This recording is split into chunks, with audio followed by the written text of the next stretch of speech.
A shocking altercation broke out at the Nigerian Senate during a hearing on the sexual harassment allegations made by Senator Natasha Akpoti-Uduaghan against Senate President Godswill Akpabio.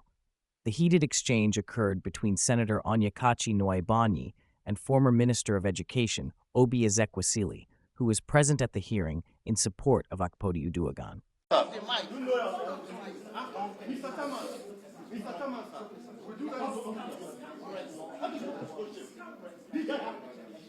I don't want to talk in herself. At least have to respect yourself. Shut up and take him out. Smell him out. Smell him out. Look like a dog. Look at you. Big fool. Fool at 70. Fool at 70. How can you talk like that? How can I be the senator? I said you're a fool. I take exception to a senator. Why are you talking to me like that? You are a disgrace to the Senate. You are an insult to womanhood. You are an insult to womanhood. And you are here to tell the world that you have not changed. You cannot You are violate here to tell the world that you have not changed. You At are 70, you have not changed. You are a And when some people take it, I will not take it. a scoundrel. I will not take it. To insult. That is why you can never be here. People like you can never be here. People like you can never be here. How can you be? How can you be a fool? Not a hooligan. You are a hooligan. Mr. Chairman.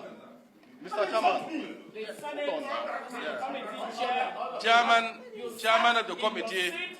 Chairman of the And you say I should keep my mouth shut. Who are you to say so? Chairman. Who are you to say so? Chairman. Who are you? Okay, I'll sit. And you refuse. Chairman of the committee. Mr. Chairman, sir. Mr. Chairman, sir. Chairman. Mr. Chairman, sir. Chairman of the committee. Chairman of the committee. Mr. Chairman. Chairman of the committee. Chairman of the committee. Chairman of the committee. Hello. Chairman of the committee. Hello. Chairman of the committee. My distinguished colleagues and the petitioner and those who came to defend the petition. I am Senator Dicket Plan. I move a motion that we adjourn this meeting because... The hearing began with a sense of urgency. Senators from both sides of the aisle understand the weight of the allegations. How could things have descended to this level? For you, do you think that there's anything that could have been done differently to prevent that? You know, I have very much reflected on it, and I come to the conclusion that from our own side of the table, we needed to be very firm on the fact that we were not going to accept the subordination of the laws of the land and the Constitution on the freedom to express ourselves, especially within a public institution like the Senate, which is the highest lawmaking organ of the country. We were not going to, allow anyone to stifle us. That was what the Senate committee members did in a chorused manner, an orchestrated manner, all through the period that we were there. And at the time, the gentleman basically doubled the energy of that disrespect and was basically not in any way respecting the petitioner and carried on. You could see, I didn't just simply look at a person and say, please shut up. No, that's not what happened. The sequence of events show clearly that it was in response to what they were doing, which is reminiscent of exactly where we came from on this matter. A person has a voice to express, but through abuse of power, senators collectively decided that they are not listening and they are not willing to grant that access that the Constitution gives. So for me, there is nothing that we could have done other than to say we must be heard. And once I was saying, please swear me to an oath, and they were ignoring and putting off my microphone. They had this young man that had the duty to just keep, he kept doing that. You saw how very composed we were. We did not allow ourselves. I mean, we could have been bold as that fellow. We could have, but we didn't do that. We didn't descend to that. It was, you could see the response that came from my own end. So there is nothing that we can look at and say, oh, in the context of what we were facing, we should have done differently. And I am very good at being able to say, okay, this is something that didn't work. I like reviews. Maupe, you know that in this society, there is a historical attitude toward voice. It's not just the voice of women, it's the voice of those who say that they do not agree with a situation, or who, like me, are persistent in demanding public accountability from those that lead, from institutions that belong to society.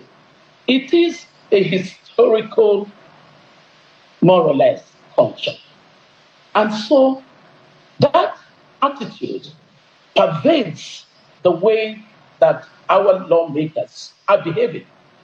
I was actually very pleased with what happened yesterday, because now it's in the public domain what women endure in many instances, and the rest of society may know a little about it, but has not focused on it.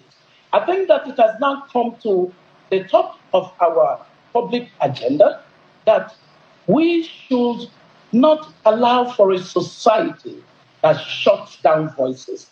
You know, you're on Twitter, you're on social media. You know how many years I have been cyber-stalked and bullied by operators of government or of politics in this country. Their minions are paid to constantly just insult. Insult doesn't do anything to me. Yesterday, actually, I felt nothing at what he was doing. I was more interested in ensuring that Natasha Senator Uduaghan will never not get the justice that she's asking for. And for us, it's simply give her the opportunity of fair hearing. It is the least that a Senate that cares about public integrity of public institutions should do.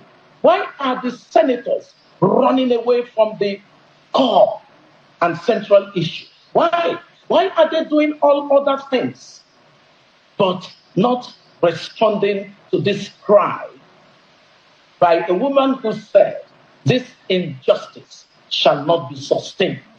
And we all, reasonable people of this country, agree with her that until the Senate does that, all of these kinds of drama that was presented yesterday would not persuade anybody. Nothing that Dr. Abiola, the petitioner, nor myself did. Let's also hear as the second senator reflects on their actions at the Senate. She has admitted publicly, and having done so, I commend her. And I must tell you, I regret my choice of words to her. That's because fantastic. she's old enough to be my mother. Great. She's old enough to be my mother. But like I said, it is her action that brought up my reaction.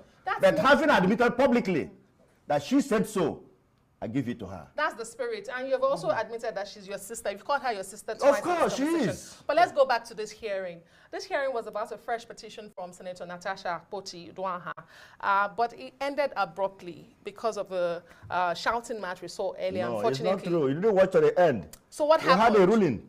There was a why that ruling? Well, the ruling is that at the end of the day, if you present a petition and you're unable to prove it, they raise the issue of bias, that the committee is biased.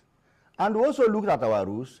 If somebody is before you, is raising the issue of bias, you shouldn't continue. And moreover, going by our rules, if a matter is already in court, we are handicapped. We can't go into the hearing of the matter. So we said, okay, hence the matter is in court, let's wait for the court of law to adjudicate on the matter before we can go on. So that was our ruling. And The incident has raised serious concerns about the conduct of senators and the ability of the Senate to handle sensitive cases like this.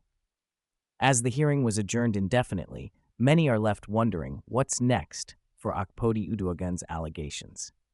Thank you for watching.